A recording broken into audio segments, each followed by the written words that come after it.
Guys, કેમ છો બધા? તો હું આવી ગઈ છું મારો મિની વ્લોગ લઈને અને આજના વ્લોગમાં તમને બધાને ખબર છે હું ક્યાં જવાની છું. ખમો હમણાં તમને બતાવું. હવે તમને આ જોઈને તો ખબર પડી જ ગઈ છે કે હું ક્યાં આવી છું. હું આવી ગઈ છું ગોંડલ ચોકડીના બસ સ્ટેન્ડે.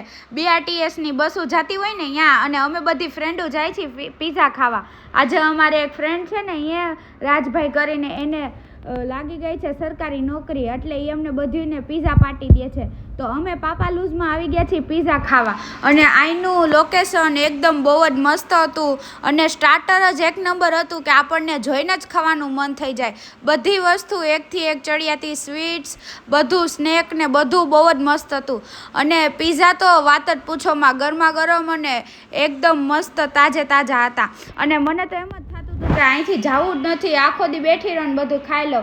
અને પછી અમે ખાઈ પીને આવી ગયું બધું મેકઅપના થથડા મારવા, ફોટા પાડવા હતા ને એટલે. અને પછી પીઝા ખાઈ ખાઈને બધાય પાડવા માંડ્યા હતા ફોટા. અને આ ભાઈને જો અમે 2500 રૂપિયાનો ધૂમો કરી નાખ્યો હોય, કેમ કે એને સરકારી નોકરી લાગી ને, એટલે હવે કાંઈક એને નોકરી લાગી હોય તો અમને પીઝા પાર્ટી તો કરાવવી જ પડે, પીઝા ખવડાવવા જ પડે. પછી અમે ધૂમ તડકાના નીકળી ગયા પાછા ઘરે જવા માટે, અને હવે બસની રાહ જોઈ છીએ અમે બસ સ્ટેન્ડે. હવે ક્યારે બસ આવે, અને બસ તો આવી ગયો, અને ગરમીના એવા નીતરતા હતા ને કે વાત જ પૂછોમાં. એમ થતું હતું કે હેને અહીંયા હવે બહાર નીકળાય જ નહીં. અને ફાઇનલી હું ઘરે આવી ગઈ ને હાવ ઠાકીને ઠેં થઈ ગઈ હું. અને આજનો તમને મારો મિની વ્લોગ ગમ્યો હોય તો લાઇક, કમેન્ટ, શેર અને સબસ્ક્રાઈબ જરૂર કરજો. અને પાપાલુઝમાં જરૂર પીઝા ખાવા જાજો. ટાટા.